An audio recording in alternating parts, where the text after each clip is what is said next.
Well, thank you very much. 6:03 now. You're looking at a live shot of the U.S. Capitol where President Trump went late yesterday afternoon to meet with House Republicans.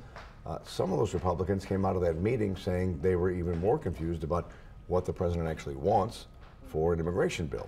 And today, President Trump is traveling to Minnesota as pressure continues to build on his administration to change his immigration policies. The outcries come as protesters demand end to the practice of separating parents from their children at Border Patrol facilities.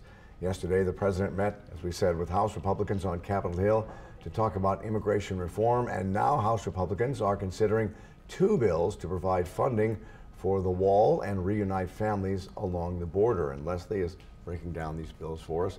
And there was some confusion even among Republicans yesterday on this one. And this whole issue and public outcry, this is an issue both Republicans and Democrats do want to see changed. Majority Whip Steve Scalise was in that meeting with the president yesterday, and here's what he had to say when it was over. If there are bad laws on the books, a president or Congress, nobody can just pick and choose which laws they want to enforce. If there's a bad law, go change it. And we're actually trying to change a bad law. There are two laws up for vote. The first is a conservative bill written by the House Judiciary Committee chair. The other is a compromise crafted by White House staffers, Republican leadership, and moderates that was crafted last week. Let's first look at the conservative bill. Under that bill, DACA recipients would get temporary status. It provides deep cuts to the legal immigration and would require employee statuses to be e-verified. The compromise bill provides a pathway to citizenship for Dreamers and gets rid of the e-verify requirement.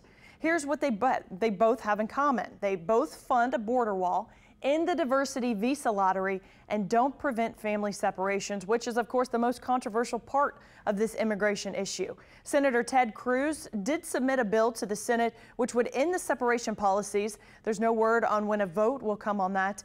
Democrats have already said the cuts to legal immigration, which both House bills call for, is a non-starter for them. So the question is, will the Republicans be able to pass either bill without Democratic support? And it doesn't really look that way. Yeah, they probably can in the House, but we'll have a harder time in the Senate. We'll be watching this. Very promising. Thank you, Leslie. Well, on this very subject, protesters confronted Homeland Secretary Kirstjen Nielsen last night while she was having dinner at a Washington area Mexican restaurant. In a Mexican restaurant, of all places!